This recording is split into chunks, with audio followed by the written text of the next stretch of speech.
नमस्कार मेरे प्यारे YouTube के सब्सक्राइबर साथियों, राज की बात में आपका स्वागत है, जहां डर और रहस्य की परतें धीरे धीरे खुलती हैं और आपके दिलों की धड़कनें तेज कर देती हैं।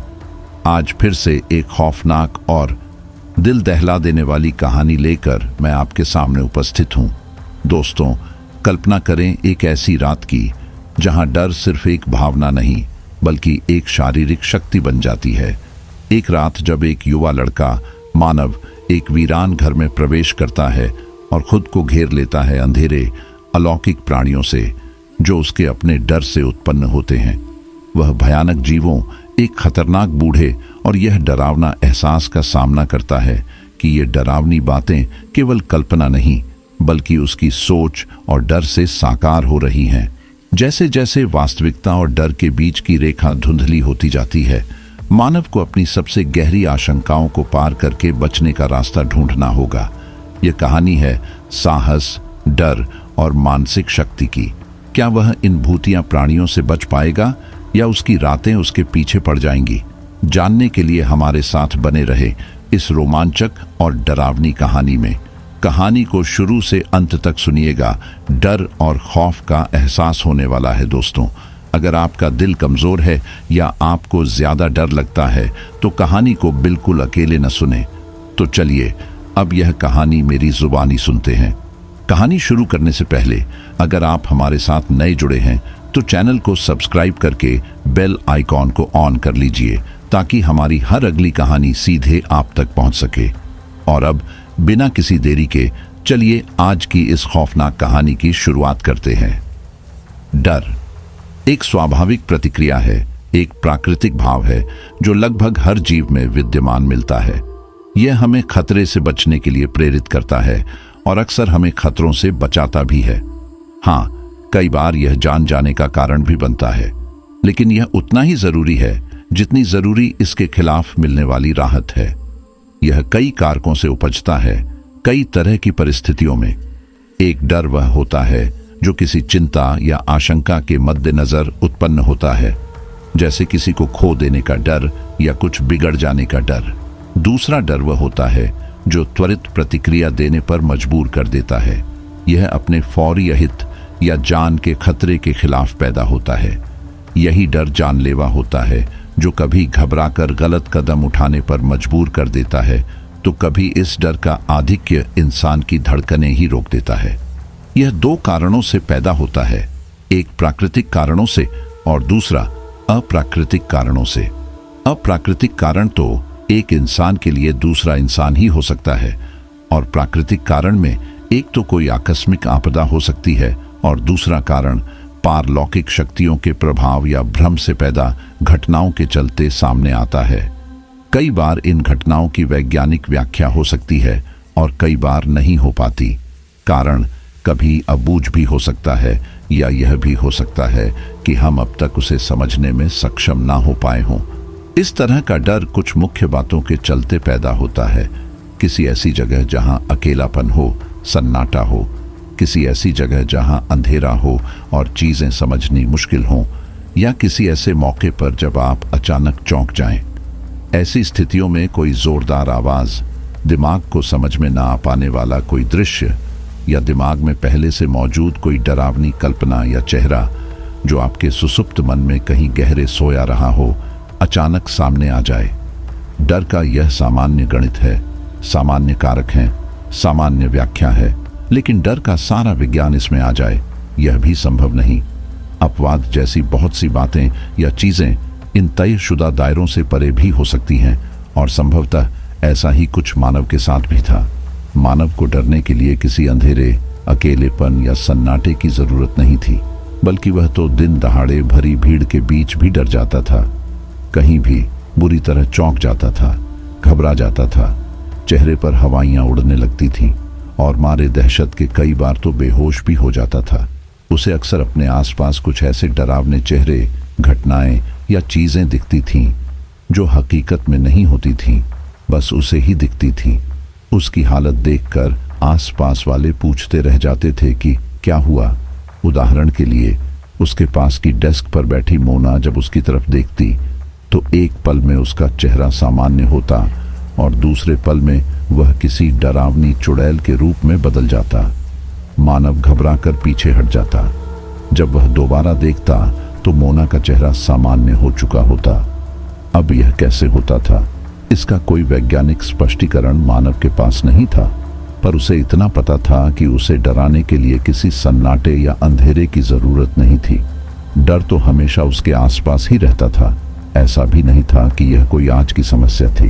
यह जरूर था कि अब वह अपने चरम पर थी। यह तब से शुरू हुई थी जब वह 15 साल का था और अपने परिवार के साथ असम स्थित अपने गांव गया था।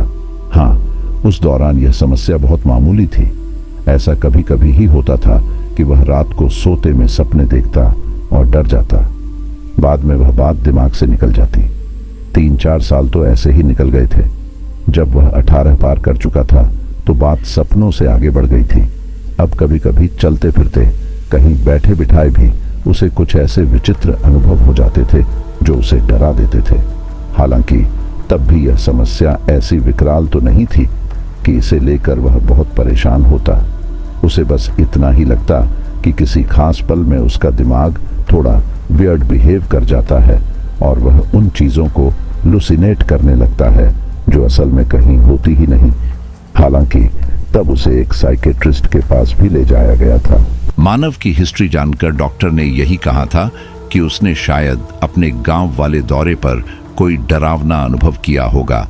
बाद में उसके सहपाठियों ने जब यह बात सुनी तो उन्होंने मानव को चिढ़ाना शुरू कर दिया।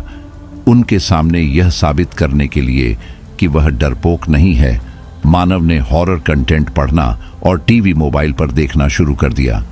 इससे उसके दिमाग में इस तरह की काफी कल्पनाएं इकट्ठा हो गईं। अब समस्या यह थी कि मानव उतना निडर था नहीं जितना वह दिखाने की कोशिश करता था, बल्कि उसके मूल स्वभाव में डरपोक प्रवृत्ति ही थी। इससे उसका सबकॉन्शियस माइंड कंफ्यूज हो गया। उसने अपने तौर पर उन कल्पनाओं को सजीव रूप में गढ़ना शुरू कर दिया और वही सब उसे कभी कभी अपने आसपास दिखने लगा। कुछ समय तक मानव ने दवाओं के सहारे अपने दिमाग को शांत रखने का इलाज भी करवाया। इसके साथ ही डॉक्टर ने उसे यह समझाया कि बजाय निडर होने का दिखावा करने के, डर से लड़ने और उससे उबरने की कोशिश ही उसका समाधान हो सकती थी। साथ ही किसी भी तरह के हॉरर कंटेंट या ऐसी खबरों से दूरी बनाकर रखनी चाहिए। उसने ऐसा करने की कोशिश की थी और शायद दवाओं का भी असर था कि उसका दिमाग काफी हद तक शांत हो गया था। यह समस्या अपने न्यूनतम स्तर पर पहुंच गई थी। वह निश्चिंत हो गया था और अपनी जिंदगी में आगे बढ़ लिया था। लेकिन अब जब वह ग्रेजुएशन के 5th सेमेस्टर में था, तब यह समस्या वापस बढ़ते बढ़ते विकराल रूप ले चुकी थी। हाल यह था कि अब अपनी मैकेनिकल इंजीनियरिंग की पढ़ाई पर भी वह ठीक से फोकस नहीं कर पा रहा था। अब उसे साइकेट्रिस्ट की बात याद आती थी कि अपने बचपन वाले दौरे में उसने कुछ ऐसा फेस किया था जिसने उसे बुरी तरह डरा दिया था। यह बात उसे ठीक से कभी याद नहीं आ पाई थी। हमेशा उससे जुड़ा एक सवाल उसे परेशान करता रहा था। ऐसा लगता था जैसे उसकी वर्तमान समस्या की जड़ वहीं कहीं छुपी हो। उसके माता पिता मूल रूप से असमिया थे और पिता पूर्वोत्तर असम के गांव के रहने वाले थे जो बीहड़ वन क्षेत्र में आता था। उनकी बड़ी बहन शादी के बाद जोरहाट जा बसी थी। उसके पिता ने उन्हीं के पास रहते हुए अपनी पढ़ाई लिखाई की थी और गुवाहाटी में एक अच्छी नौकरी हासिल करने में कामयाब रहे थे। फिर शादी के बाद 3 बच्चे हुए जिनमें मानव सबसे बड़ा था। उनका ट्रांसफर कोलकाता हो गया था। 7 वर्ष पूर्व जब मानव 15 साल का था, तब वे सभी लोग पिता के गांव गए थे। यह उस गांव का उनका आखिरी दौरा था। तब उसकी दादी का देहांत हुआ था, जिसके बाद पीछे अकेले बचे दादाजी भी उनके साथ ही कोलकाता चले आए थे। इसके बाद गांव जाने का कोई कारण नहीं बचा था। उससे पहले शायद 2 बार वह और उस गांव गया था, लेकिन तब की कोई खास बात उसे याद नहीं थी। इसके सिवा जब भी जरूरत पड़ी थी, मानव के पिता ही अकेले गांव गए थे। गांव के उस अंतिम दौरे में ही उसके साथ हुए तमाशे का राज छुपा था। उस गांव से करीब 4 कोस दूर जंगल के बीच एक और गांव था, सीतवाड़ा, जिसके बारे में प्रचलित था कि वहां कुछ ऐसा है जो सामान्य नहीं है। पहले वहां लोग रहते थे बाकी गांवों की तरह, लेकिन फिर वहां लोगों को अपने आसपास भूत प्रेत दिखने लगे थे। उन्हें शायद वैसी ही दिक्कतें हुई थीं जैसी अब मानव को हो रही थीं। इसका प्रभाव यह हुआ कि कुछ लोग डर के मारे मर गए तो कुछ डर के खिलाफ उग्र होकर दूसरों के हाथों मारे गए। नतीजतन धीरे धीरे सब गांव छोड़कर चले गए और सीतवाड़ा की बस्ती भूतों का डेरा बनकर रह गई। रात तो दूर, दिन में भी लोग वहां जाने से कतराते थे। 15 साल की उम्र कम तो नहीं होती, मतलब भर की समझ विकसित हो चुकी थी मानव में। वह स्वभाव से भीरू था, लेकिन दिखाना नहीं चाहता था, इसलिए खुद को बड़ा बेखौफ बनाकर पेश करता था। उसकी उम्र के गांव के बच्चों के बीच जब ऐसे ही भूत प्रेतों की बात चली तो उसने आदतन उनका मजाक उड़ाने की कोशिश की। वे तुनक कर उसे चैलेंज करने लगे कि वह इतना ही बड़ा तुर्रम है तो मासूस सीतवाड़ा जाकर 1 घंटा रुक कर दिखाए। अब वह खुद अपने ही दिखावे में फंस गया। पीछे हटता तो उसकी हंसी उड़ती। नतीजतन हिम्मत करके वहां चला गया। फिर उसे होश वापस अपने घर में ही आया, जहां उसे बुरी तरह डांटा फटकारा जा रहा था कि वह सीतवाड़ा क्यों गया। उसे इतना तो याद था कि वह उजाड़ और निर्जन पड़े गांव में गया, एक हैंडपंप से पानी भी पिया और वहां मौजूद होलोंग के पेड़ के नीचे बैठा और फिर शायद वहीं बेहोश हो गया, क्योंकि उसके बाद का कुछ याद नहीं था। बेहोश होने की वजह क्या थी उसे याद नहीं था। शायद उस दौरान का एक वक्फा ही उसकी स्मृतियों से निकल गया था। उसे इतना पता चला कि उसके साथ गए और सीतवाड़ा से कुछ दूरी पर मौजूद वे लड़के जिन्होंने उसे उकसाया था, जब उसकी घंटे भर बाद भी वापसी नहीं हुई तो वे चिंतित होकर उसे ढूंढने वहां गए। वे उसे बेहोश पड़ा हुआ पाए और गांव वापस ले आए।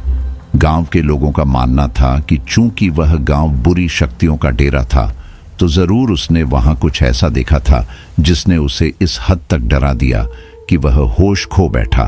बाद में जब साइकेट्रिस्ट को यह बात बताई गई तो उसने कहा कि चूंकि मानव डरपोक था और पहले से उस गांव के बारे में सुनी हुई बातों से भयभीत भी था, इसलिए उसका डर ही उस पर हावी हो गया। डरे हुए दिमाग ने उसे कुछ ऐसा गढ़कर दिखा दिया जिसके बाद वह बेहोश हो गया। बहरहाल सच क्या था यह किसी को पता नहीं। जब वैज्ञानिक इलाज फेल हो गया तो उसकी मां ने उसे अलीपुर के एक पीर के पास ले जाकर दिखाया। पीर ने कहा कि यह आसबी मामला है और उस पर किसी का साया है। उन्होंने दुआ ताबीज के सहारे उस साये को दूर करने की कोशिश की, लेकिन वह कोशिश भी नाकाफी साबित हुई। तब उन्होंने घोषणा की कि उस पर मौजूद साया बहुत शक्तिशाली है और इसका सामना वे नहीं कर सकते। उन्होंने बिहार के किसी बड़े पीर के पास जाने का सुझाव दिया, लेकिन मानव ने कोलकाता से बाहर जाने से इनकार कर दिया। इस वक्त वह बेहाल सा एक पार्क में बैठा सड़क पर दौड़ती गाड़ियों को देख रहा था। उसे समझ नहीं आ रहा था कि इस समस्या के खिलाफ क्या करे। सोचते सोचते उसकी नजर पार्क से लगे फुटपाथ पर बैठे 2 साधुओं की ओर चली गई। ये शायद चलते चलते थक कर थोड़ा विश्राम करने की गरज से वहां बैठे थे। उन्हें देखते ही उसके मन में एक ख्याल आया और वह उठ खड़ा हुआ।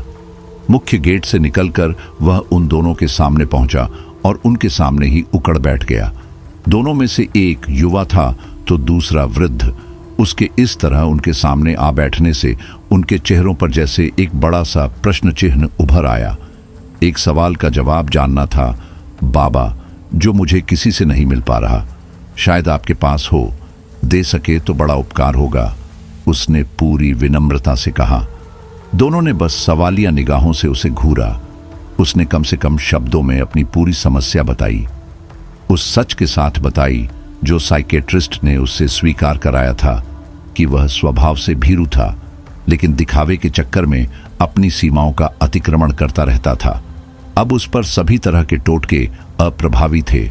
ऐसी स्थिति में अब उसके पास विकल्प क्या बचता था? वहीं जाना जहां से यह समस्या शुरू हुई थी और वहां जो भी है उसका सामना करना। बूढ़े साधु ने पूरी बात सुनने के बाद कहा, जबकि युवा साधु की सारी दिलचस्पी सुनने में थी। उसने बोलने में कोई दिलचस्पी नहीं दिखाई। इस कल्पना से ही उसके रोंगटे खड़े हो गए कि उसे फिर उस गांव जाना है। शायद उन दोनों ने भी उसके शरीर में पड़ती थरथराहट अनुभव कर ली। बूढ़ा साधु तो भावहीन रहा, पर युवा साधु के होठों पर एक मुस्कान तैर गई। मानव हाथ जोड़ते हुए खड़ा हो गया और वहां से हट आया। अब वह अनिश्चित से कदमों के सहारे वापस घर की तरफ बढ़ रहा था। मन गहरी उलझन से ग्रस्त था। समस्या जाने में नहीं थी। 5th सेमेस्टर के पहले एग्जाम चल रहे थे। 2 पेपर बचे थे और फिर 15 दिन की छुट्टी थी। चाहता तो सीतवाड़ जाकर आ सकता था। समस्या थी सीतवाड़ का सामना करने की। एक बार का अजाब अब तक भुगत रहा था, कहीं दूसरी बार में सीधे जान से ही हाथ न धो बैठे। लेकिन यह भी तो हो सकता है कि दर्द वहीं से शुरू हुआ था तो इलाज भी शायद वहीं मिले। क्या पता उन साधु महाराज का कथन ही सत्य सिद्ध हो। अगले 2 दिन आधी अधूरी तैयारी के साथ उसने पेपर दिए और लगातार इसी कश्मकश से जूझता रहा कि जाए या ना जाए। लेकिन दूसरे दिन की रात को इस फैसले पर पहुंच ही गया कि उसे वहां जाना होगा। वह जानता था कि न पिता इस बात की इजाजत देने वाले थे, न मां। इस वजह से उसने सबसे झूठ बोला कि वह कुछ दिन शहर से दूर किसी शांत जगह रहकर साइकेट्रिस्ट के बताए उस तरीके को फॉलो करना चाहता है जो शुरुआत में कारगर रहा था। इसके लिए वह छुट्टियों तक अपने एक क्लासमेट के साथ उसके गांव में रहना चाहता है। खुशी से तो नहीं, पर उसकी जिद देखते हुए उन लोगों ने उसे जाने की आज्ञा दे दी और वह अगली सुबह ही वहां से निकल पड़ा।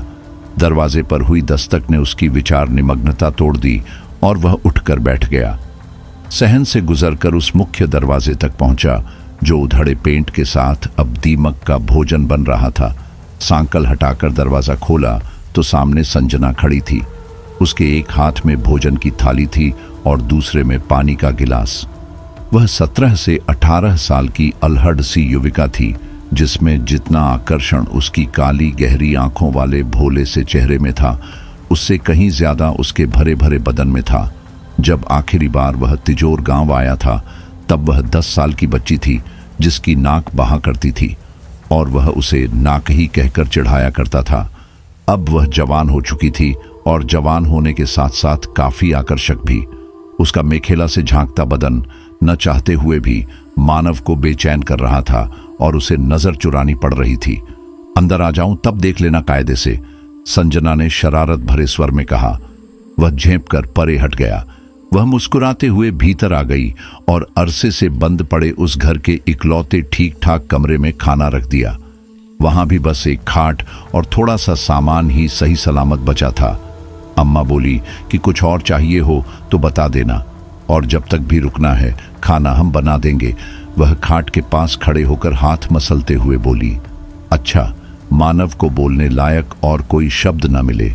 अब खा भी लो या मेरे जाने के बाद खाओगे? मुझे खाते देखना है। दिखा दो, शायद तुम शहरिया के तरीके से हम भी कुछ सीख जाएं। काकी परेशान ना होंगी कि खाना देने गई है या अपने हाथ से खिलाने? मानव ने झेंपते हुए कहा। अब इतनी भी आफत ना है। वैसे कहो तो हाथ से ही खिला दें। बता देंगे कि शहर वाले मत से तो खाते ही हैं, दूसरों के हाथ से भी खा लेते हैं। नाक नहीं बहती अब तेरी? बहती है जब जुकाम होता है। वह तो सबकी बहती है, तेरी बिना जुकाम भी बहती थी। तब तो तुझे सब नाक ही कहते थे। अब नहीं कहते, सब नहीं कहते थे। तुम्हारे जैसे कुछ बदमाश कहते थे बस। अब सब शहर चले गए, कोई नहीं कहता। मैं बदमाश हूं, तब तो थे, अब क्या पता। हाथ धोने के बाद वह खाट पर ही बैठकर खाने लगा और वह सामने खड़ी कुछ न कुछ पूछती बताती रही। सारी बातें उसके परिवार और गांव को लेकर ही थीं। वह आज सुबह ही यहां पहुंचा था। यह वही गांव और घर था जहां उसके पिता पैदा हुए थे। अपने 3 बच्चों के शहर में सेटल हो जाने के बाद जब दादी भी चल बसी थी और दादाजी अकेले रह गए थे तो वे मानव आदि के साथ कोलकाता चले गए थे। उसके बाद कोलकाता वालों को तो तिजोर गांव आने की जरूरत न बची थी, पर बाकी कोई आ सकता था तो घर में लगे ताले की चाबी पड़ोस में स्थित संजना के घर ही रहती थी, जो उसके आने पर उसे मिल गई थी। 2.5-3 घंटे लगे थे उसे उस घर को इस लायक बनाने में कि वह फिर से रिहाइश के काबिल हो सके। अभी थोड़ी देर पहले ही वह सब निपटा कर लेटा था कि खाना लेकर संजना आ गई थी। वैसे उसने खुद ही कुछ बना लेने की सोची थी, लेकिन अगर इस तरह खाने की समस्या हल हो रही थी तो अच्छा ही था। वैसे तुम यहां आए कैसे? घूमने फिरने, गांव देखने? मानव खा चुका तो खाने की थाली और खाली गिलास लेकर वापस होती संजना ने शायद आखिरी सवाल के रूप में वह पूछा जो उसे सबसे पहले पूछना चाहिए था। वैसे बातों को तुम अपने तक रखती हो या दूसरों को बता भी देती हो? मतलब भलाई के नाम पर ही सही। अब यह तो तभी पता चलेगा जब पता चले कि बात कितनी कमती है। आधे घंटे बाद गांव के बाहर तालाब के पास मिल सकती हो। हाँ, लेकिन कुछ करोगे तो नहीं? इस बार जवाब में वह बोली तो कुछ नहीं, बस चेहरा लाल पड़ गया, जैसे एकदम से शर्म आ गई हो, और फिर एकदम से बाहर की तरफ बढ़ गई। पहले तो उसका सवाल खुद मानव की समझ में नहीं आया था, फिर आया तो खुद भी खिसिया गया। थोड़ी देर बाद वह घर से निकलकर तालाब की ओर चल पड़ा। मुश्किल से 25 से 30 घरों वाला गांव था। कुछ ही घर पक्के थे, बाकी घर कच्चे और खपरैल वाले थे। किसान और बागबानी वाले लोग यहाँ रहते थे, जिनके घरों के ज्यादातर सदस्य संसाधनों की कमियों के चलते नजदीक की किसी बड़ी आबादी में जा बसते थे। इस तरह गांव की आबादी बस उतने घरों तक ही सीमित रहती थी। जब वह निकला था तो शहरी पहनावे के चलते लोगों की दृष्टि और दिलचस्पी का केंद्र भी बना था। लेकिन जितना उन घरों से दूर होता गया, उतनी उनकी निगाहों से मुक्ति मिलती गई। कुछ महिलाएं, बच्चे और बूढ़े गांव में दिखे, कुछ मर्द खेत या किसी बाग की तरफ। लेकिन गांव से थोड़ी दूरी पर जहां वह तालाब था, वहां इस वक्त भी सन्नाटा ही था। कुछ जानवर जरूर चरते दिखाई दे रहे थे, जो कि अभी वहां से दूर ही थे। तालाब के पास उगी खरपतवार के सिवा कुछ पेड़ भी थे और एक सीमेंटेड मजार भी बनी थी, जो पता नहीं किसकी थी, लेकिन थी। एक जमाने में पिछली बार जब वह आया था तो गांव के लड़के अक्सर यहीं आकर बैठते या खेलते थे। उसके पहुंचने के थोड़ी देर बाद संजना भी वहां आ गई। ऐसी क्या बात है जो यहां हो सकती है, घर में नहीं हो सकती थी? वह उसके पास बैठते हुए बोली। वही करना था, अब उसने आंख मारते हुए कहा। संजना सकपका गई। क्या? उसने आंखें निकाली। वही जो तूने पूछा था। धत, चली जाऊंगी अगर हाथ भी पकड़ा तो। अच्छा, मुझे लगा पूछने के बहाने हिंट दे रही थी कि कुछ करना है तो आऊं। मैं तो मूड बना के आया था। क्या दे रही थी? पागल हुए हो? मैं क्यों इशारा दूंगी? अभी सुबह आए हो, 2 बार आंखें 4 हुई और इतनी जल्दी वो करने की उम्मीद भी कर ली। बड़े तेज हो। टाइम कम होता है ना हम शहर वालों के पास। कुछ और बात करो वरना मैं जाऊं। अच्छा सुनो, मैं यहां किसी को नहीं जानता। पिछली बार जब आया था तो गांव के कुछ लड़के साथ हो गए थे, जिनके साथ फिरा करता था। ऐसी कोई जान पहचान या दोस्ती नहीं थी किसी से कि उनके पास मदद के लिए पहुंच जाऊं। अब ऐसे में अकेली तुम हो जो बाकियों के मुकाबले मुझे कुछ ज्यादा जानती हो। 2 बार मुझसे बातें की हैं। पड़ोसी होने के नाते तुमसे मैं मदद की उम्मीद कर सकता हूं। तो तुम्हें मुझसे मदद चाहिए? संजना की आंखें आश्चर्य से फैली। हाँ, क्या? सबसे पहले तो यही कि जो मैं बताऊं वह अभी अपने तक ही रखना। अभी मतलब बाद में बताना है? यही तो मदद चाहिए। मैं कोलकाता से यहां आया हूं, ये किसी को नहीं पता। मैं झूठ बोलकर आया हूं और यह बात मेरे सिवा किसी को नहीं पता। तो पहली मदद तो यही है कि तुम इस बात को जानो। दूसरी, पिछली बार जब मैं यहां से गया था तब से एक बहुत बड़ी समस्या से जूझ रहा हूं, जो अब मेरे लिए जानलेवा हो चुकी है। उस समस्या का इलाज कोई नहीं है, यह मैं देख चुका हूं। अब मैं या तो खुद उसका सही ढंग से सामना करके कोई हल खोजूं या अपनी जान दे दूं, और दोनों में से कोई भी परिणाम सामने आ सकता है मेरी कोशिशों के चलते। तुम कहना क्या चाहते हो? मैं समझ नहीं पा रही। उसने सीतवाड़ा का नाम बताया। सुनकर वह एकदम से डर गई और बेचैन हो गई। उसे मानव के साथ तब हुए हादसे का पता था, लेकिन उन्हें लगता था कि वह उभर गया होगा। सीतवाड़ा का खौफ आज भी वहां वैसा ही था और कोई भी उधर नहीं जाता था। आज भी वह जगह वैसे ही वीरान पड़ी थी। अब मानव ने जब अपनी समस्या बताई तो वह उलझ गई। जब वह पहले से इतनी डरावनी चीजों का सामना कर रहा है तो अब यहाँ क्या लेने आया है? और इस बात से वह कुछ और भी डर गई कि उस पर कोई साया है। मैं इससे नहीं निकल पा रहा हूं और न इसके साथ जी पा रहा हूं। उस हाल में पहुंच चुका हूं कि इसका कोई हल ना निकला तो पागल हो जाऊंगा या खुदकुशी कर लूंगा। किसी ने कहा था कि जहां से यह शुरू हुई है वहीं खत्म होगी। मैंने भी इस टोटके को आजमाने की ठान ली है। अब यह समस्या खत्म होगी या मैं सीतवाड़ा जा रहा हूं और कल सुबह तक वहीं रुकूंगा। वहां जो भी है उसका सामना करूंगा। पागल हो गए हो क्या? लोग दिन में तो वहां जाते नहीं और तुम रात में रुकोगे। डर डर के बहुत जी चुका हूं सरिता। एक दिन तो मुझे अपने डर का सामना करना ही है, फिर चाहे मैं इसमें ही क्यों ना जाऊं। बिना इसके कोई हल नहीं है, या शायद इससे भी कोई हल ना निकले। लेकिन मैं आजमाने से पहले हार नहीं मानना चाहता। मुझे सोच के भी दहशत हो रही है, लेकिन तुम्हें खुद पर काबू बनाए रखना है। कम से कम कल सुबह तक तो जरूर। यही मदद चाहता हूं मैं तुमसे। कल सुबह तक मैं वापस ना आऊं तो सबको बता देना। किसी को बताए बगैर चला जाता और वहीं मर जाता तो हमेशा के लिए और सबके लिए एक राज बनकर रह जाता। इसलिए चाहता था कि किसी को तो पता हो कि मैं कहां था, कहां गया और किस लिए गया। बस इतना ध्यान रखना कि कल सुबह से पहले किसी को ना पता चले। मुझे यह हर हाल में करना ही है। तुम कह रहे हो कि तुम हमेशा से डरपोक रहे, लेकिन कोई तुम्हारे डरपोक होने को जान ना पाए, तुम्हारा मजाक ना उड़ाए, इसके लिए तुमने हमेशा खुद को निडर और बहादुर दिखाया और जबरदस्ती इस बात को साबित करने में भी लगे रहे। ऐसे में कैसे उस भुतही जगह रुक पाओगे, और वह भी रात में? जैसे भी बीते 1 साल से लगभग हर रोज डर ही तो रहा हूं।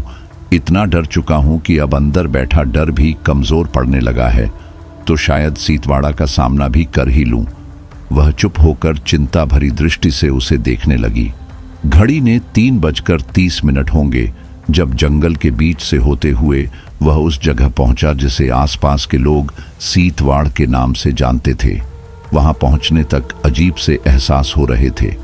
दिमाग एक किस्म की सनसनाहट का शिकार था और अंदर कहीं गहरे में समाया डर अब उभरने लगा था।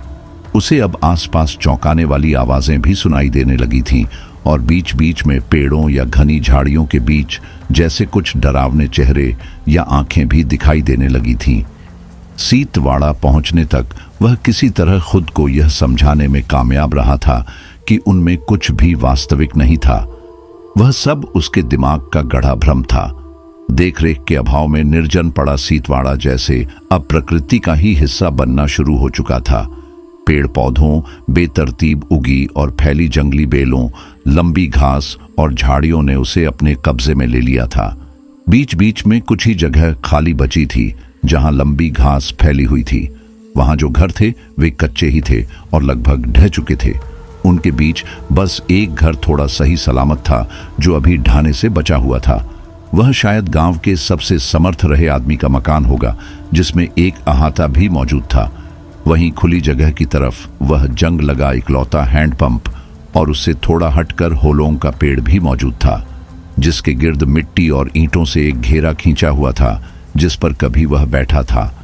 ईस्ट में भारतीय समय के हिसाब से अक्टूबर के समय सूरज 5:30 बजे तक डूब जाता था और फिर तेजी से अंधेरा होने लगता था। मौसम तो इस दौरान ठीक ही रहता था। हल्की ठंड होती थी लेकिन बर्दाश्त की जा सकती थी।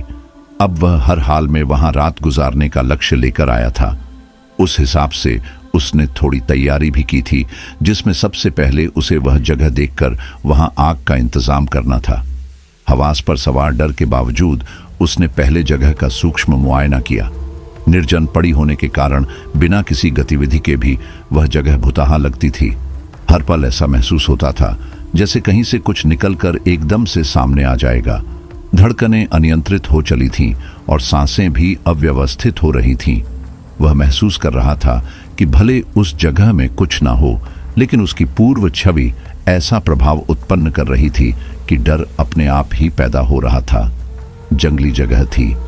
भुताहा खतरे होते ना होते, सांप बिच्छू या कोई और जंगली जानवर जैसे खतरे तो हो ही सकते थे। कुछ पल उसने तेजी से धड़कते दिल के साथ किसी भी तरफ से आने वाले किसी सुपरनेचुरल एंटिटी की प्रतीक्षा की और फिर चल पड़ा।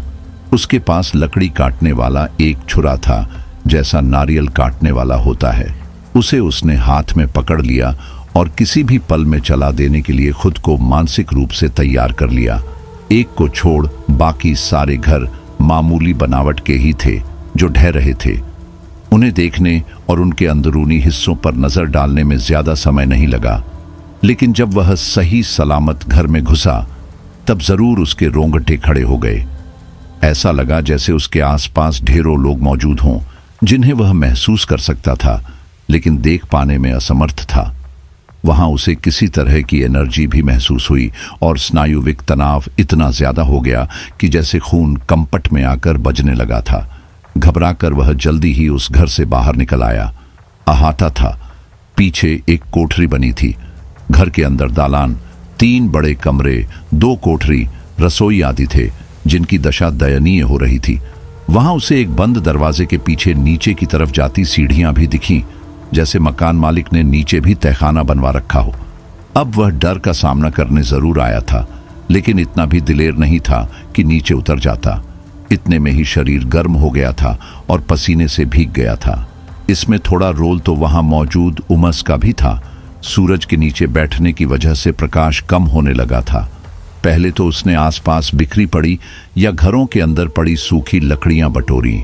जब वह मतलब भर इकट्ठा हो गई तो उसी बड़े छुरे से जल्दी जल्दी चलने फिरने की संभावित जगहों के झाड़ साफ करने लगा। इस बीच उसे अपने आसपास कुछ चौंकाने वाली आवाजें भी सुनाई दीं और इधर उधर से झांकते कुछ चेहरे भी नजर आए जो डरावने तो थे, लेकिन बीते 1 साल में वह यह सब इतना झेल चुका था कि अब उस तरह का डर उसमें नहीं पैदा होता था जैसा शुरू में होता था। अगर वहां दूसरे लोग होते तब उसके लिए ज्यादा समस्या होती, क्योंकि किसी जिंदा इंसान के सामने रहने पर वह उसी पर उन खबीस चेहरों को लूसने करने लगता था और तब उसे वाकई डर महसूस होता था। जब वह वहां अलाव जला रहा था तब उसकी उचट सी नजर पास मौजूद पेड़ की तरफ चली गई। एक शाख पर एक बड़ी सी मुर्गी ऐसे रखी थी जैसे किसी इंसान या परिंदे ने उसे वहां रखा हो, लेकिन उसका सिर गायब था और वहां से टपकती खून की कुछ बूंदें भी उसकी नजर में आईं जो बताती थीं कि वह लाश थी और ताजी थी। फिर उसके देखते देखते वह सिर कटी मुर्गी उस डाल से टपक गई, लेकिन जमीन पर गिरते ही उठ खड़ी हुई और बिना सिर के ही एक तरफ भागती चली गई। वह तो एक झाड़ में घुसकर गायब हो गई, लेकिन मानव एक पल के लिए सिहरते हुए जड़ शरीर के साथ उसे देखता रह गया। दिमाग उस पल में उसी मुर्गी में उलझा था कि वह वास्तविक थी या उसका हेलुसिनेशन। तभी उसके पीछे ऐसी जोरदार आवाज हुई जैसे कोई भारी चीज पीछे किसी टीन पर गिरी हो। वह कांप कर रह गया और दिमाग जैसे शून्य हो गया।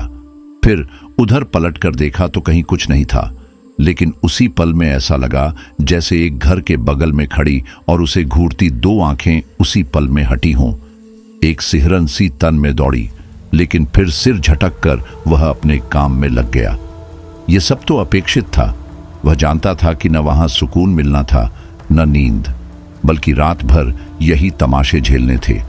वह खुद को इन गतिविधियों के लिए मानसिक रूप से तैयार करके और जी खड़ा करके ही आया था, वरना तो इस जगह आने का कोई मतलब ही नहीं था। उसने सोचा था कि वह रात के शुरुआती हिस्से में अंधा बहरा बनकर पेश आएगा और निर्लिप्त रहेगा, चाहे उसके बिल्कुल पास ही क्यों न वे बलाएं आ धमकें। लेकिन जब इस बात को व्यवहार में लाने का मौका आया तो वह निर्लिप्त न रह सका। उसने प्रतिक्रिया भी दी और डरा भी। अब उसे ऐसा लग रहा था कि जैसे यह योगियों सा कोई टास्क था, जहां जाने कितनी तरह की बाधाएं योगी की एकाग्रता में विघ्न डालती थीं और उसे बिना विचलित हुए निर्लिप्त भाव से अपने तप को पूरा करना होता था। उसके लिए भी यह वैसी ही साधना थी, जहां बिना विचलित हुए उसे अपने डर का सामना करना सीखना था। लेकिन पहले ही कदम पर वह लड़खड़ा गया था। कोई बात नहीं, उसने खुद से कहा। जैसे जैसे रात परवान चढ़ेगी और वह लगातार ऐसी बाधाओं को झेलेगा, उसका डर भी कमजोर पड़ेगा। होने को यह भी हो सकता था कि डर की चरम अवस्था पर जाकर कहीं उसका दिमाग ही न बैठ जाए, लेकिन वह यह जोखिम भी उठाने को तैयार था। तभी तो यहां आया था। ठीक है कि वह बहादुर नहीं था, बस एक सामान्य इंसान था जो ऐसी पैरानॉर्मल गतिविधियों के सामने थोड़ा बहुत तो डरता ही है। डरने में समस्या नहीं थी, समस्या उसका सामना करने के बजाय उससे भागने में थी। उस वृद्ध साधु का शायद यही मंतव्य था। वह अपने आप को बहलाने के लिए हल्की फुल्की बातें सोचने लगा। उसने मोबाइल निकाला और उस पर वीडियो सॉन्ग चलाकर अपने सामने टिका लिया। यहाँ नेटवर्क नहीं था, इसलिए उसने रात भर चलने लायक कुछ गाने और फिल्में डाउनलोड करके लाया था। अब खुद को जैसे उसी में खपाकर बीते वक्त की कुछ सुखद स्मृतियों को याद करने लगा। वह वैभवी के बारे में सोचने लगा, जो उसी के कॉलेज से BCA कर रही थी और 3rd सेमेस्टर में थी। वह खूबसूरत थी, इंटेलिजेंट थी, उसके चाहने वालों की कमी न थी और उनमें मानव भी एक था। खुद वैभवी के मन में कौन था, इसकी किसी को खबर न थी। बस सब अपनी अपेक्षाओं में उसके गिर्द भंवरे बने हुए थे। मानव से उसकी नाम मात्र की बातचीत थी। वह बस उसे सीनियर्स में ही काउंट करती थी और उसी हिसाब से कभी बोलती भी थी, लेकिन मानव उसे लेकर अपने सपने संजोया करता था। सूरज रुखसत हुए देर हो चुकी थी और रात जवान होने लगी थी। अलग अलग जलते 4 अलावों की वजह से उन घरों में तो थोड़ी बहुत रोशनी हो रही थी, लेकिन प्रकाश के उस दायरे के पार सिवा स्याही के कुछ न बचा था। चांद भी आकाश पर बारीक था, जिसकी चांदनी जमीन पर फैली स्याही को दूर कर पाने में अपर्याप्त थी। मरघट सा वीरान पड़ा गांव, जिसे घेरे पेड़ों के काले साए बड़े बड़े दानवों का आभास दे रहे थे। जब हल्की हवा चलती तो वे दानव सांस लेते से लगते थे। जमीन पर झींगुर जैसे कीटों की मिली जुली आवाज गूंज रही थी। बीच बीच में कुछ तेज और डरावनी आवाजें भी हवा में तैर जाती थीं, जिन्हें पहचान पाना मानव के लिए मुश्किल था। ऐसे डरावने माहौल में आग जलाए अकेला बैठा मानव और मोबाइल पर फुल वॉल्यूम में चलते गाने एक अलग ही तरह का डरावना प्रभाव पैदा कर रहे थे। अगर कोई इंसान उसे देखता तो वह नज़ारा भी उसके लिए डरावना ही होता। मानव इस बहाने रह रहकर अपने अंदर उपजते डर और बढ़ते स्नायु तनाव को संतुलित करने की कोशिश कर रहा था। भले ही वह पूरी तरह कामयाब नहीं था, लेकिन इस तरफ वह उस माहौल से पैदा डर से लड़ने की कोशिश कर रहा था। न कुछ और सुनेगा, न कुछ डराने वाला सुनाई देगा, न कुछ और देखेगा, न कुछ डराने वाला दिखाई देगा, उसने खुद से कहा। इसी मनोदशा के सहारे वह डटा रहा और रात गहराती चली गई। पता नहीं कितनी रात ऐसे ही बीत गई, लेकिन वह अपने आसपास हो रही विचलन पैदा करने वाली घटनाओं को अनदेखा करते हुए अपने डर से पार पा गया। यह उसके लिए किसी कामयाबी से कम नहीं था। गाने खत्म हो गए तो उसने मार्वल की एक फिल्म लगा ली और उसमें दिलचस्पी लेने लगा। तभी अचानक उसके कानों में एक आवाज आई, कौन सी पिक्चर है? उसके शरीर में करंट सा दौड़ गया। एकदम से उछलकर पीछे मुड़ने को हुआ, लेकिन किसी तरह खुद को संभाल लिया। यह रियल नहीं हो सकता, उसने खुद को समझाया। यहां मेरे सिवा और कोई नहीं है। लेकिन यह अकेली आवाज नहीं थी। अब ऐसा लगने लगा जैसे उसके पीछे ढेरों लोग बैठे हों और फिल्म को लेकर अपने अपने अंदाजे लगा रहे हों।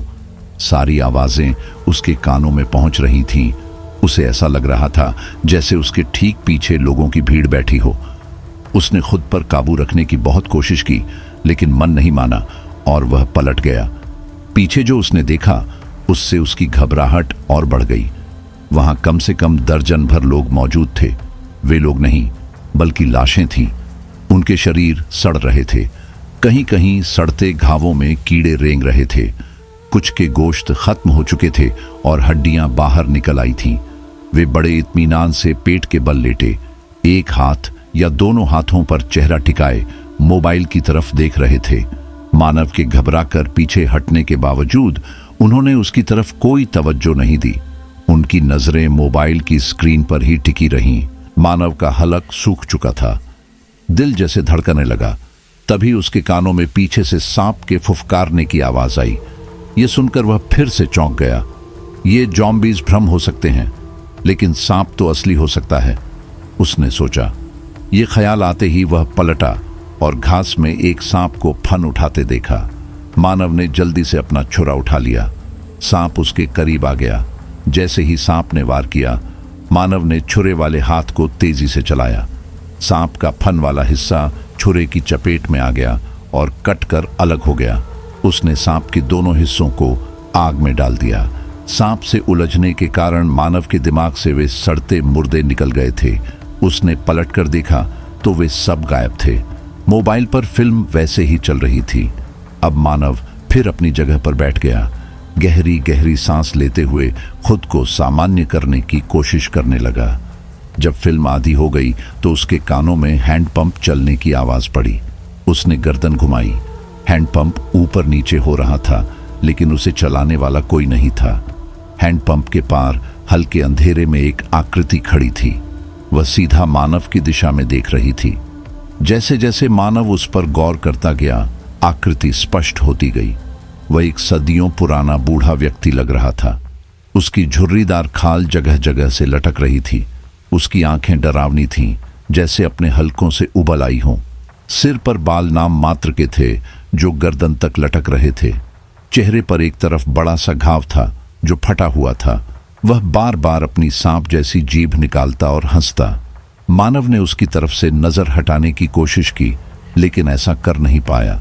कुछ सेकंड बाद उसने महसूस किया कि उसके हाथ पैर भी जाम हो गए हैं। अब मानव बैठे बैठे अपनी जगह बुत बना हुआ था। उस अजीब नजारे के बीच अलाव जलते रहे, मोबाइल पर फिल्म चलती रही, हैंडपंप से पानी बहता रहा और वह बूढ़ा सांप जैसी जीभ निकालता खड़ा रहा। जल्दी ही मानव का दिमाग थकने लगा और नींद से बोझिल हो गया। बढ़ते बढ़ते नींद का स्तर वहां पहुंच गया जहां उसकी पलकों को खोले रखना दूभर हो गया। फिर उसे एक तेज नींद का झोंका आया और वह वहीं लुढ़क गया। अब यह नींद थी या बेहोशी, लेकिन जो भी थी, सन्नाटे में गूंजती फिल्मी आवाज के कारण जब वह टूटी तो उसे अपने कहीं पड़े होने का एहसास हुआ। फिर वह हड़बड़ाकर उठ बैठा।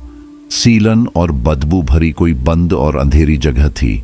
वहां वैसे तो शायद अंधा होकर रह जाता, लेकिन पास पड़े मोबाइल ने मतलब भर की रोशनी फैला रखी थी, जिस पर अब भी वही फिल्म चल रही थी। वह अब अपने आखिरी हिस्से में थी। उस बंद और अंधेरी जगह में उसकी आवाज अजीब सी लग रही थी। उठकर बैठते समय उसे अपनी बंद मुट्ठी में कुछ महसूस हुआ।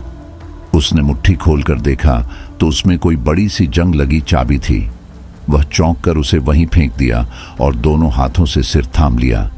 जब तक खुले में था, डर का शिकार होने के बावजूद उसमें एक निश्चिंता थी कि मौका पड़ने पर वह वहां से भाग सकता था। लेकिन अब खुद को कहीं बंद पाकर उसकी बेफिक्री जाती रही थी और उसके हौसले पस्त हो गए थे। अब डर पूरे जोर जलाल से उस पर हावी था। धड़कनें बेतरतीब हो गई थीं और सांसें अस्त व्यस्त। उसका शरीर पसीने से नहा गया और हाथ पैरों में थरथराहट पैदा हो गई। किसी जानी पहचानी रोशन और भीड़ भरी जगह में ऐसी गतिविधियों का सामना करना अलग बात थी, लेकिन किसी बंद, अकेली और अंधेरी जगह में यह उसके लिए पहली बार था। यह चीज उसकी उम्मीद से परे थी और उसने उसका मनोबल तोड़कर रख दिया था। मरे मरे हाथों से उसने अपना फोन उठा लिया और उसकी टॉर्च जला ली। स्क्रीन पर चलती फिल्म को थोड़ा और बैक कर दिया, लेकिन चलने दिया। ऐसे सन्नाटे और अंधेरे में वह कम बड़ा सहारा नहीं थी। उसे ऐसा लग रहा था जैसे कुछ लोग ऐसे माहौल में भी उसके साथ हों जिनसे उसे बड़ा संबल मिल रहा हो। टॉर्च की रोशनी में उसने इधर उधर देखा। उसने पाया कि वह 3-4 कमरों के बराबर का एक कमरा था, जिसकी दीवारों से प्लास्टर उधड़ चुका था। छत से मसाला टुकड़ों में टूट टूट कर नीचे टपक रहा था। एक कोने में ऊपर जाती सीढ़ियां भी दिख रही थीं। अच्छी बात यह थी कि कम से कम कहीं बंद होने के बावजूद वह अकेला था।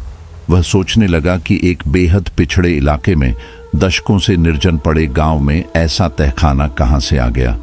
फिर जैसे दिमाग ने खुद ही जवाब दे दिया कि यह वहां मौजूद सबसे बड़े और बेहतर हालत वाले मकान का हिस्सा था जो उसने ऊपर से देखा था।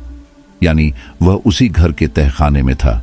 लेकिन उसे बाहर से यहां कौन लाया था, जब वहां उसके सिवा और कोई था ही नहीं। तभी उसे वह बूढ़ा याद आया जो हैंडपंप के पीछे दूर खड़ा उसे देख रहा था। तो तुमने मुझे बुला ही लिया। अचानक उसे अपने पीछे सरगोशी सुनाई दी। वह चौंक कर मुड़ा, लेकिन पीछे कोई नहीं था। उसने मोबाइल टॉर्च की रोशनी इधर उधर फेंकी, लेकिन कहीं कुछ नहीं था। कौन है? उसके मुंह से टूटते हुए शब्द निकले। तुम्हें अंधेरे से डर लगता है? फिर उसे अपने पीछे सरगोशी सुनाई दी। वह फिर चौंक कर पलटा, लेकिन फिर पीछे कोई नहीं था। नहीं, मैं नहीं डरता। अंधेरे से मैं नहीं डरता, उसने पागलों की तरह दोहराया। तो मोबाइल बंद कर दो ना, फिर इसके साउंड को भी म्यूट कर दो। यह शब्द उपहास उड़ाने वाली हंसी के साथ आए थे। नहीं, उसने झट से इनकार कर दिया और मोबाइल को और मजबूती से थाम लिया। तुम डरपोक हो मानव, तुम हमेशा से डरपोक हो। तुम्हें सिर्फ अंधेरे से नहीं, सन्नाटे से भी डर लगता है। इस बार भी पीछे से ही कहा गया। वह फिर पलटा, लेकिन फिर पीछे कोई नहीं था। मैं नहीं डरता, मैं नहीं डरता, ना अंधेरे से, ना सन्नाटे से और ना तुमसे। वह एकदम रुआंसा होकर चीख पड़ा, तो मोबाइल पर यह आवाज बंद कर दो, म्यूट कर दो इसके साउंड को। फिर पीछे से ही कहा गया, लेकिन इस बार वह न पलटा। नहीं करूंगा। क्यों मानूं मैं तुम्हारी बात? तुम कौन हो जिसके आगे मैं साबित करूं कि मैं डरपोक नहीं हूं? अब उसके भय में एक तरह की झुंझलाहट भरने लगी। तुम्हें मुझे कुछ भी साबित करने की जरूरत नहीं। मैं तुम्हें उतना ही जानता हूं जितना तुम खुद को जानते हो। तुम बचपन से ऐसे ही हो। तुम्हें अंधेरे में जाने से डर लगता है, तुम्हें सन्नाटे भरी जगह में डर लगता है, तुम्हें तन्हाई में डर लगता है। इसलिए तुम हमेशा लोगों के बीच रहते हो, भीड़ में रहते हो, कोई तुम्हारे अंतर में बसे डर को भांप न जाए। इसीलिए तुम दिखावे का आवरण ओढ़े रहते हो। लोगों के बीच आबाद और रोशन जगहों पर हॉरर कंटेंट पढ़ते और देखते हुए लोगों को जताना चाहते हो कि तुम भूत प्रेत आत्मा वगैरह से नहीं डरते। तुम पर किसी हॉरर कंटेंट का भी कोई फर्क नहीं पड़ता। अपने अंदर के डर को हराने के लिए तुम उनका मजाक उड़ाते रहते हो। लगातार उसके पीछे होती सरगोशी जैसे उसे उधेड़े जा रही थी और वह भयभीत होने के साथ अब आश्चर्य से भी भर रहा था। कैसा भूत था जो आज के जमाने के शब्दों और चीजों को उसी दक्षता से समझ और उच्चारित कर सकता था? तुम्हें कैसे पता? तुम कोई भूत या आत्मा नहीं हो सकते। यह शब्द, इनके अर्थ उनके लिए अजनबी होने चाहिए। वह बोल तो गया, पर खुद उसके लिए भी समझना मुश्किल था कि वह उससे कह रहा था या खुद से कह रहा था। क्योंकि मैं वही तो हूं जो तुम हो। जो तुम्हें पता है वह मुझे पता है। हम में कुछ भी छुपा नहीं है। मैं तुम्हारा ही प्रतिरूप हूं। इसीलिए तो तुम मुझे नहीं देख पा रहे, क्योंकि मैं तुम्हारे मन में हूं। तुम जो पूछना चाहो पूछ कर मुझे आजमा सकते हो। जब 7 साल पहले मैं यहां आया था तो मुझे क्या हुआ था? क्या इस सवाल का जवाब तुम्हें पता है? जाहिर है कि नहीं। और अगर वह यह बातें अपने आप से ही कर रहा था तो फिर इसका जवाब नहीं मिलने वाला था। तुम होलोंग के पेड़ के नीचे बैठकर उस हैंडपंप को देख रहे थे और तुम्हें ऐसा लगा था जैसे वह अपने आप चलने लगा हो।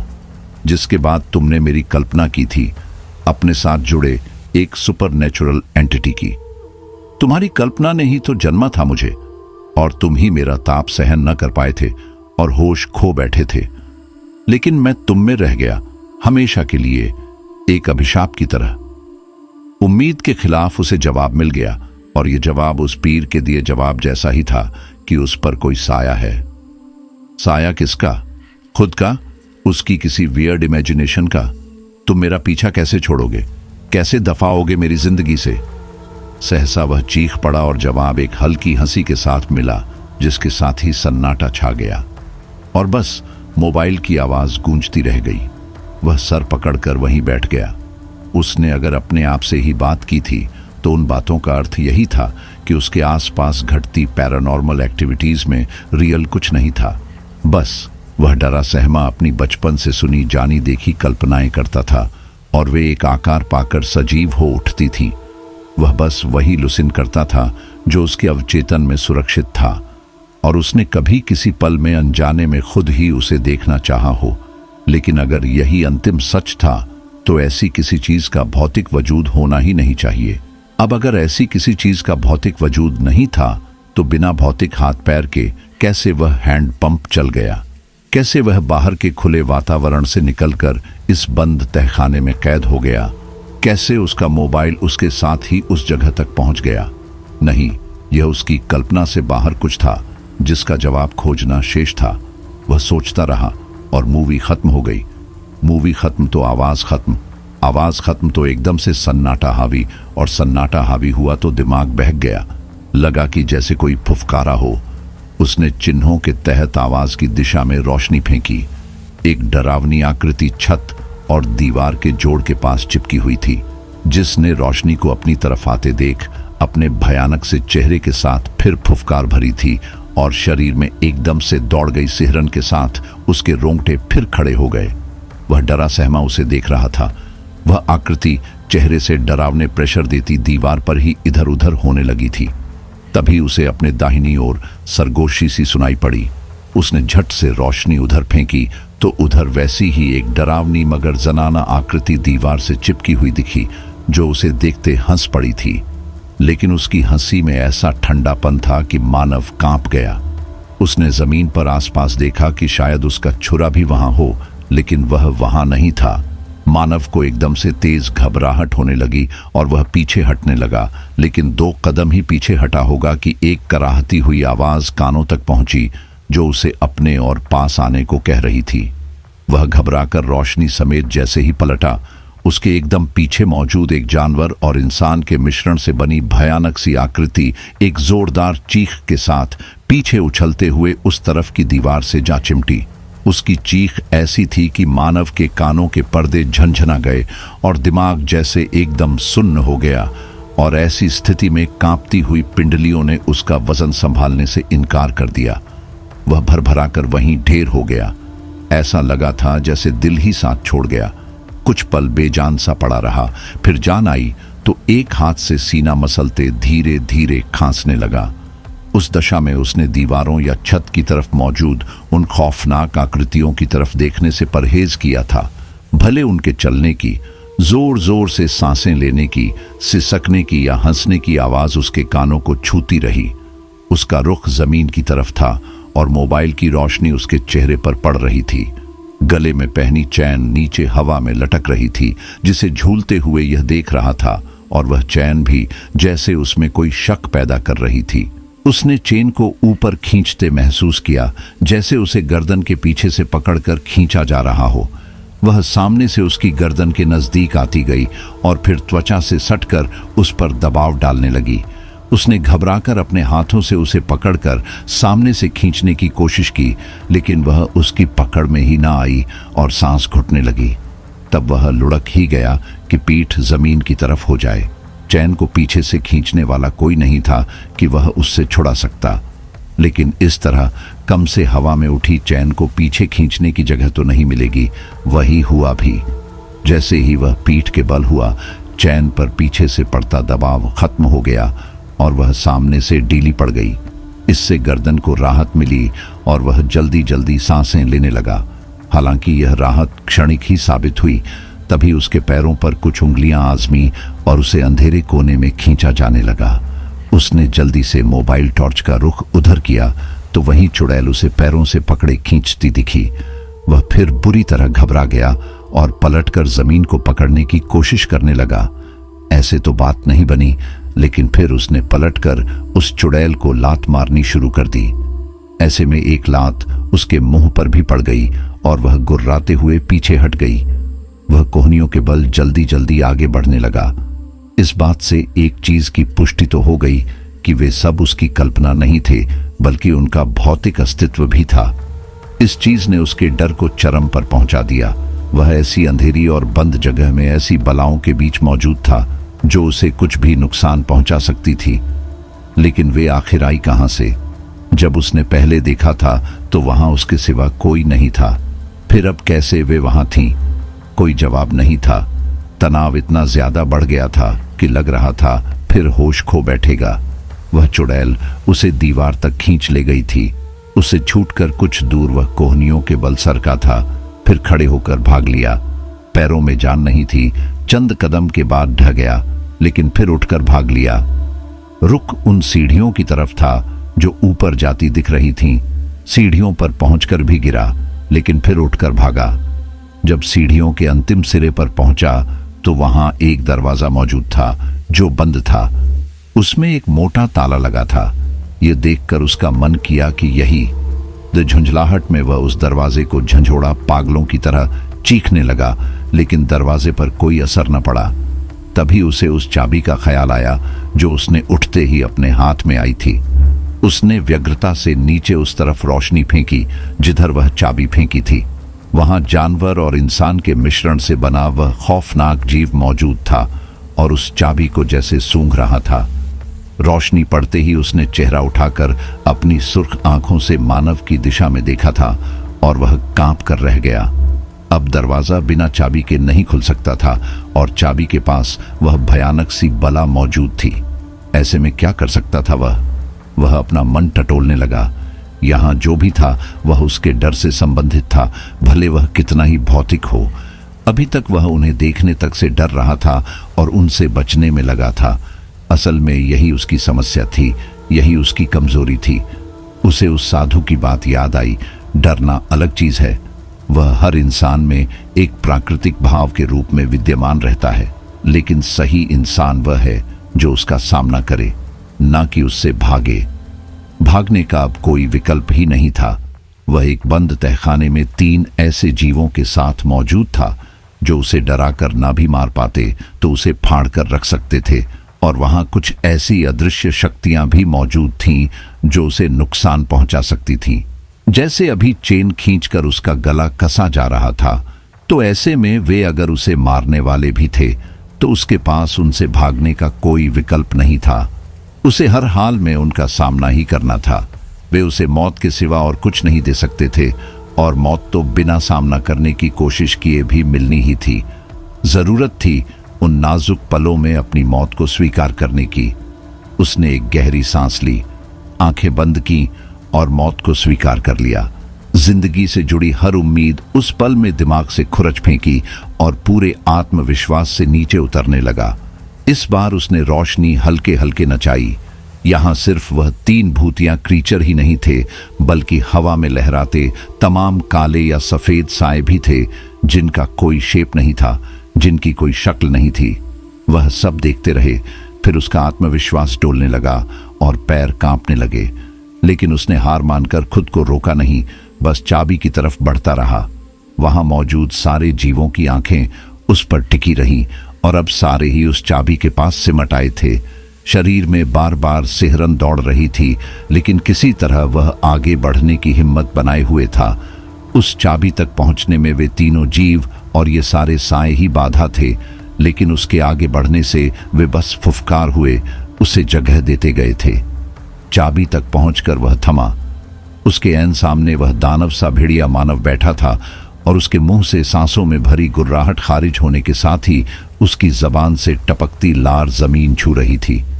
मानव का हाल उन पलों में ऐसा था कि ना डरने की लाख कोशिश कर रहा था, लेकिन फिर भी दिमाग सनसना रहा था और शरीर बेजान सा हो रहा था।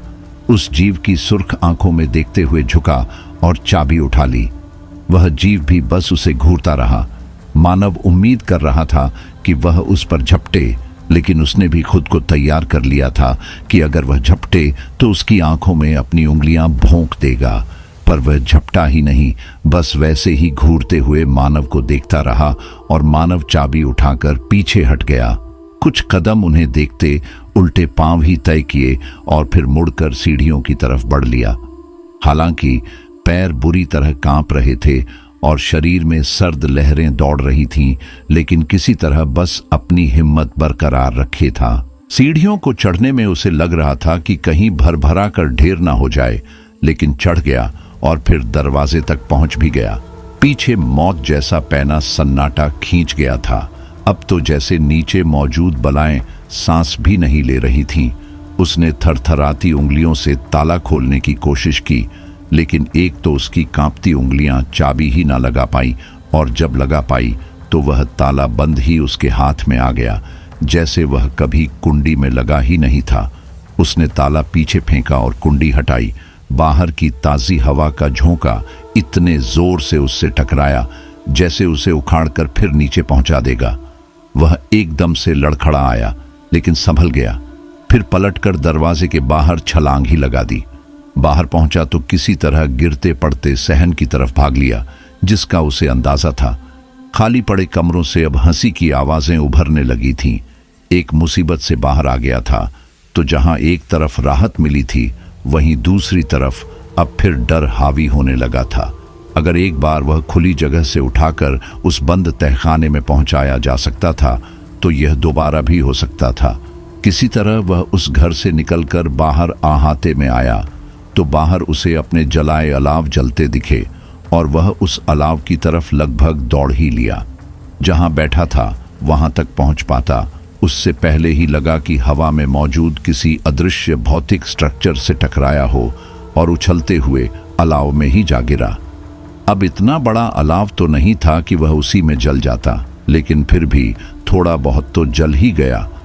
आग और जलती हुई लकड़ियां भी इधर उधर बिखर गईं। गनीमत थी कि कपड़ों ने आग नहीं पकड़ी थी। जो थोड़ी बहुत चिंगारियां कपड़ों से लिपटी रह गई थीं, उन्हें जल्दी जल्दी झाड़ा तो नजर वहीं पड़े उस छुड़ पर चली गई जो वह लेकर आया था। उसने पहले छुरा लपका, फिर पलटकर यह देखना चाहा कि वह टकराया किससे था, लेकिन टकराने वाला वही जर्जर काया वाला और डरावने चेहरे वाला बूढ़ा था जो अब उसके एकदम पीछे पहुंच चुका था और पीछे से ही उसने मानव की गर्दन दबोच ली। उसकी ताकत के आगे मानव बच्चा साबित हुआ। उसने एक हाथ से ही मानव को हवा में टांग लिया। उसकी खौफनाक आंखें मानव पर टिकी थीं और मानव के कान उन पलों में भी हवा में गूंजती उस भनभनाहट पर जा टिके थे जो कहीं दूर से आ रही थी। तुम कुछ नहीं हो, कुछ भी नहीं। तुम्हें लगता है कि तुम हमसे छुटकारा पा सकते हो? कभी नहीं। वह अपनी बात पूरी भी नहीं कर पाया था कि मानव ने उसके हाथ पर ही छुरा चला दिया, जिससे हाथ कट गया और उसने मानव को तब तो छोड़ दिया, लेकिन मानव के पांव जमीन से टिकते ही उसे एक जबरदस्त ठोकर जड़ दी, जिससे मानव वहीं ढेर हो गया। क्यों नहीं पा सकते? मानव कोहनियों के बल पीछे हटता हुआ बोला, क्योंकि तुम बुज़दिल हो। डर तुम्हारे अंदर इस हद तक मौजूद है कि हम जिस डर पर फीड करते हैं उसकी कभी कमी नहीं होगी। तुम ऐसे ही किताबों में पढ़ी, फिल्मों में देखी कल्पनाओं को कमजोर पलों में अपने सामने देखने की उम्मीद करते रहोगे और हम साकार होकर तुम्हारे सामने आते रहेंगे। हमें अस्तित्व तुमसे मिलता है, तुम्हारे डर और उनसे उपजी कल्पनाओं और उन कल्पनाओं की बुनियाद पर खड़ी अपेक्षाओं से मिलता है। तुम हो तो हम हैं, तुम्हारे जैसे लोग हैं तो हमारे जैसी ताकतें हैं। वह मानव पर ठोकर बरसाता हुआ बोला, तुम झूठ बोल रहे हो। कल्पनाएं कभी भौतिक रूप नहीं लेती। दर्द से दोहरे होते हुए वह बोला, साथ ही छुरा भी चला दिया, जिसने बूढ़े को एक और जख्म दे दिया, लेकिन लगता नहीं था कि वे जख्म उस पर कोई असर डाल रहे थे या उसे रोक पा रहे थे। हाँ, कल्पनाएं नहीं लेती, लेकिन उन कल्पनाओं से उपज अंदेशे लेते हैं। तुम एक बंद तहखाने में एक आवाज सुनते हो जो तुम्हारा अवचेतन तुम्हें सुनाता है, जैसा कभी तो तुमने पढ़ा होगा, सुना होगा या देखा होगा। फिर तुम उस आवाज के साथ एक डरावनी एंटिटी की कल्पना करते हो और वह अस्तित्व पा जाती है। तुम खुद यकीन नहीं कर पाते कि वह बस कल्पना है। तुम यकीन करते हो कि वह भौतिक हकीकत है और तब उसे वह भौतिक अस्तित्व मिल जाता है। हम तो इस सृष्टि में तुम्हारे साथ मौजूद नेगेटिव एनर्जी भर हैं। यह तुम हो जो हमें बनाते हो, अपने डर से, अपनी कल्पनाओं से, अपनी उम्मीद से, अपने यकीन से। जो तहखाने में था वह सब क्या था? बुरी तरह मार खाते हुए भी वह अब अपने सारे सवालों के जवाब पा लेने के इरादे पर उतर आया था। जो तुमने कभी कहीं पढ़ा होगा, सुना होगा, देखा होगा और खुद ऐसे किसी मौके पर इन बातों की कल्पना की होगी। तुम्हारे अवचेतन ने तुम्हारी उन्हीं कल्पनाओं को जिंदा किया था और तुम्हारे डर और यकीन ने उन्हें भौतिक वजूद बख्शा था। वह सब कहीं बाहर से उस तहखाने में नहीं आए थे, तुम्हारे अंदर से आए थे, तुम्हारी कल्पना करने और उस कल्पना पर तुम्हारे यकीन करने से आए थे। वहां तुमने बात की थी मुझसे। हाँ, क्योंकि तुमने मुझे दिमाग में रखा था। तुम्हारे अवचेतन ने उस कम्युनिकेशन की डिमांड की थी। याद करो, एक हॉलीवुड मूवी में देखा था ऐसा कुछ तुमने। अगर मेरे सोचने से सब सच हो रहा था तो वहां तुम क्यों नहीं थे? सोचा तो तुम्हें भी था, मैंने बस सोचा था देखने की, मेरा सामना करने की ख्वाहिश नहीं की थी। अगर होती तो मैं भी वहां होता। मैं तो तुम्हारी कल्पना में यहां था तो मैं यहीं था। तुम मुझसे डर के ही तो उस मकान से भागे थे। तुम उम्मीद कर रहे थे कि मैं यहां तुमसे टकरा सकता हूं, इसीलिए तो टकराया था। तुम मुझसे जिस तरह के खतरे की अपेक्षा पाले थे अभी भी वही भुगत रहे हो। बचपन में जब मैं यहाँ आया था तो क्या क्या हुआ था मेरे साथ। तुम अगर तब मेरे डर में घुसे थे तो यहाँ पहले से रहे होंगे। हाँ, पहले से ही था, बस एक नकारात्मक ऊर्जा के रूप में, और उतने तक सीमित था। तब यहाँ तुम्हारे जैसा ही एक बुजदिल आया था। उसी ने ताकत दी थी मुझे, उसी ने साकार किया था मुझे, जिसका अंजाम इस पूरी बस्ती ने भुगता था। जो मारे जाने से बच गए थे वे भाग गए थे, मैं बचा था यहाँ अकेला किसी वैसे ही शिकार की तलाश में। तब तुम आए थे यहाँ, तुम बिल्कुल उसी के जैसे थे, अंदर से बुजदिल और ऊपर से शेर होने का दिखावा करने वाले। भले तब तक तुमने बहुत हॉरर कंटेंट ना पढ़ा हो, लेकिन टीवी पर देखते थे। तुम याद है आहट, तुम्हारे अंदर तब भी वह डर, उससे जुड़ी कल्पनाएं, उन कल्पनाओं से जुड़े अंदेशे और साकार होने पर यकीन कर लेने का भाव तब भी थे। तुम वैसे ही थे जैसा शरीर मुझे चाहिए था। मैं तुम में पल सकता था, तुमसे फीड कर सकता था और तुम में जिंदा रह सकता था, और तुमने मुझे जिंदा रखा। न सिर्फ जिंदा रखा बल्कि ताकत भी दी। मैं तो नेगेटिव एनर्जी के रूप में संसार भर में बिखरा पड़ा हूं। तुम जब शिद्दत से मुझे सोचते हो मैं आकार पाता हूं। जब तुम खौफ का शिकार होकर मेरी कल्पना करते हो मैं हाजिर हो जाता हूं। जब तुम मुझ पर यकीन करते हो तब मैं फिजिकल रियलिटी में ढल जाता हूं। तुम्हारा मुझ पर यकीन जितना पुख्ता होता है मुझे उतनी ही ताकत मिलती है। और प्रभ, तुम मुझे मारना चाहते हो। हरगिज नहीं, मैं तुमसे अलग नहीं, मैं तुम्हारा ही नकारात्मक रूप हूं। तुम नहीं तो मैं नहीं। बस मैं देख पा रहा हूं कि तुम्हारा डर कमजोर हो रहा है। यह मेरी हार है जो मुझे बर्दाश्त नहीं। मैं तुम्हें वापस वह डर भरना चाहता हूं, और यकीन करो तुम इस रात में इतना भुगतोगा कि अब अपनी परछाई से भी डरोगा। एक बात और बता दो, दिखने में तुम जैसे हो, यह तुम्हारा जाहिरी रूप मेरी कल्पना की देन है, या तुम्हारी वास्तविक शक्ल मेरी कोई शक्ल नहीं है। तुम्हारा दिमाग मुझे जैसा देखना चाहेगा मैं तुम्हें दिखूं। यह रूप भी तुम्हारे अवचेतन की देन है। यह भी तुमने एक हॉलीवुड की हॉरर मूवी में देखा था और इस चेहरे को अपनी मेमोरी में सेव कर लिया था। इस बीच वह बेरहमी से मानव को उठा उठाकर पटकता और ठोकरें मारता रहा था। बुरी तरह चोटें खाने के बावजूद मानव ने अपने होश भी बरकरार रखे थे और अपने हाथ में थमे छुट से उस पर हमले भी करता रहा था, जो अब तक तो प्रभावी रहे थे। दूर गूंजती भनभनाहट अब इंसानी शोर में बदल चुकी थी, और पूर्व की ओर घने पेड़ों के पीछे अब रोशनी का भी आभास होने लगा था। ऐसा लगता था जैसे ढेरों लोग मशाले लिए शोर मचाते उस ओर बढ़े चले आ रहे हों। मानव के साथ ही उस बूढ़े ने भी अब उधर ध्यान दिया तो उसकी आंखें और जल उठी। मैंने नहीं बुलाया उन्हें, मुझे जरूरत भी नहीं थी, और अब तो कभी जरूरत नहीं पड़ेगी। भीड़ की सुरक्षा की रोशनी के सहारे की आज मैंने यहाँ वह पा लिया जो ठान के आया था। अब मैं अंधेरे और सन्नाटे के अपने डर से मुक्त हूं। वह खड़े होते हुए बोला, और बूढ़े की आंखें सिकुड़ गईं। अच्छा, तुम्हें लगता है कि तुम अपने डर से उभर गए? हाँ, उतना डर तो हमेशा रहेगा जितना कुदरती तौर पर लोगों में रहता है, लेकिन अब वह डर नहीं रहेगा जिसका सामना करने के बजाय जिससे अब तक भागता रहा हूं। कैसे? क्योंकि मुझे आज डर का विज्ञान समझ में आ गया। तुम मुझसे ताकतवर हो, कोई सुपरनेचुरल पावर हो। तुम्हारे शरीर पर मेरे दिए जख्म बेअर हैं। ऐसा सिर्फ इसलिए है कि मैंने तुम्हारी ऐसी कल्पना कर रखी थी। तुमसे डरकर मैं ऐसा सोच रहा था और सोचकर यकीन कर रहा था। ठीक है, अब नहीं यकीन मुझे कि तुम इतने मजबूत हो कि मेरा सामना कर सको। मैं अब इस बात पर यकीन कर रहा हूं कि तुम जर्जर काया वाले एक सदियों पुराने बूढ़े हो जिसमें ठीक से खड़े होने की ताकत तक नहीं, और मेरे छरे के जिन वारों ने तुम्हारे शरीर पर जख्म बनाए हैं वे जानलेवा हैं। देखो अपने जख्मों को, तुम्हें मेरे इस यकीन की पावर दिखेगी। उस बूढ़े ने अविश्वास से अपने शरीर पर मौजूद घावों को देखा। अब उनसे खून बह रहा था और जगह जगह से कटे मांस के लोड़े लटकने लगे थे। वह लड़खड़ाकर पीछे हट गया। मुझे यकीन है कि आज तुम अपने भौतिक शरीर को मेरे हाथों खोने वाले हो। मानव उसकी तरफ बढ़ते हुए बोला।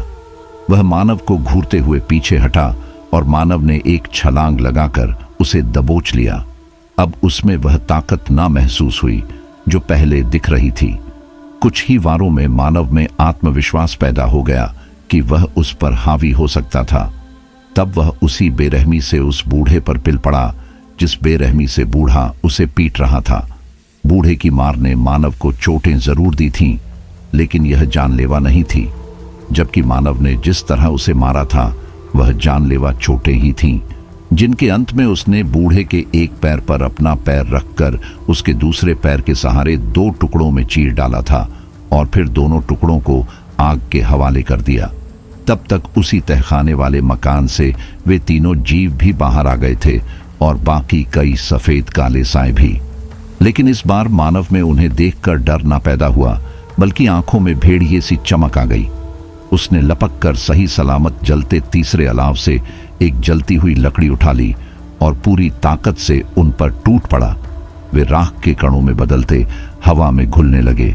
थोड़ी देर बाद गांव वालों का हुजूम मशाले और लाठी डंडे लेकर वहां पहुंचा तो वहां का नजारा कुछ यूं था कि 3 अलग अलग जगह अलाव जल रहे थे और एक के पास ही पालथ मारे मानव बैठा था। सामने ही एक लकड़ी से टिका उसका मोबाइल चालू था, जिस पर एक गाना चल रहा था और वह मस्ती में सुनते हुए झूम रहा था। उन लोगों के पहुंचने पर वह चेहरा मोड़कर सवालिया निगाहों से ऐसे उन्हें देखने लगा जैसे पूछ रहा हो कि क्या हुआ। उस मजमे में संजना भी थी, जो आगे आगे दौड़ती हुई उस तक पहुंच गई। तुम ठीक तो हो? तुम्हें कुछ हुआ तो नहीं? वह उसे टटोलते हुए बोली। मैंने तुम्हें सुबह से पहले किसी को बताने से मना किया था। मानव ने उसे देखने के बाद गांव वालों की तरफ देखा, जिनमें संजना के पिता भी आगे ही थे। मानव बेटा, वह बुरी तरह डर गई थी। शाम से ही उसे बुखार चढ़ गया था और बुखार की हालत में बार बार डर कर बड़बड़ाती थी। तब हमारे बहुत पूछने पर इसने बताया कि तुम इसे क्या कहकर यहाँ आए हो, वरना हम तो समझ रहे थे कि तुम शायद वापस ही चले गए। संजना के पिता ने बताया, मैंने सपना देखा था, तुम हवा में लटक रहे थे और ढेर से भूत चुड़ैल तुम्हें नोच रहे थे। ऐसा कुछ नहीं था, मैं ठीक हूं, बस एक जंगली स्वर आ भटका था तो आग यहां वहां बिखर गई थी। बाकी यहां कोई भूत चुड़ैल नहीं है, खामखा में अफवाह फैला रखी है। नहीं है ना? तो तुम अब वापस चलो, बहुत कर चुके तुम अपने डर का सामना। संजना बांग से पकड़कर खड़ा करते हुए बोली, ओके, चल रहा हूं। मुझे भी लगता है कि यहां आना बेकार गया, या शायद ऐसी जगह आधी रात तक रुककर मेरा डर खत्म हो गया। मुझे लगता है कि अब ऐसे प्रयोग की जरूरत ही नहीं। चलो। उसने अपना मोबाइल उठा लिया और छुड़ को पैर की ठोकर से आग की तरफ सरका दिया। आग बुझा दो, जंगल में आग नहीं छोड़ सकते, भीड़ में से कोई बोला। फिर उन सब ने मिलकर उसके जलाए हुए आग बुझाए और सब वापस लौट पड़े। उसने बताया, किसी को नहीं, लेकिन इस जुर्रत से जो हासिल किया था बस वही जानता था। तो दोस्तों, यह थी हमारी आज की कहानी। आपको हमारी आज की कहानी कैसी लगी कमेंट बॉक्स में कमेंट करके जरूर बताएं। बस आप अपना और अपने परिवार का ख्याल रखें, और अगर अभी तक चैनल को सब्सक्राइब नहीं किया है तो कृपया चैनल को सब्सक्राइब कर लीजिए।